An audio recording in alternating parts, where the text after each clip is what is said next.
In this second part of our quadratic functions, we're going to talk about how to find the domain and the range. So a reminder that domain is all possible x values. Now, in a quadratic function, our graph is going to continue indefinitely to both the left and the right. So any value could be entered into x in a quadratic function. So if we are asked to write a domain for the quadratic function, we would typically say that the domain is all real numbers. The only way this might be different is if you are given some limits, or maybe we have an application or a story problem where certain values would not make sense. The range is all possible values for y. Now remember, a parabola has a minimum or a maximum value.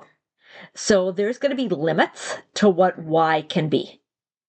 So we can look at this graph and notice here we have a minimum value.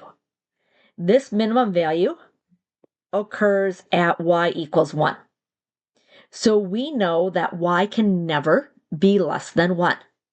So we're going to say that our range is y is greater than or equal to 1. Let's find the domain and range of this graph. Again, it is a quadratic function. I can tell that my graph is going to continue to increase. So any value of x would work. I might have to zoom my graph out really big, but eventually x could be anything. So that means that the domain is all real numbers. Now there are going to be some values that are not going to work for y. I look at the graph and I notice that my graph is never going to go up that high. This is because I have a maximum value. My maximum value, point -5, -3. This tells us that y is never going to be bigger than -3.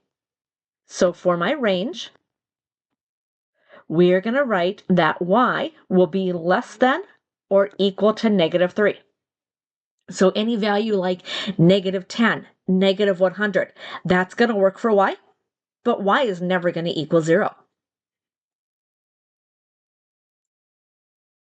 And one last example, again, finding the domain and range. Well, as we've said, the domain of a quadratic function will always be all real numbers.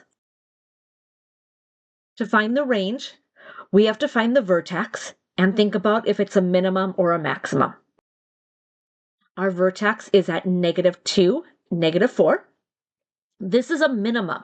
My graph is going to keep going up from there.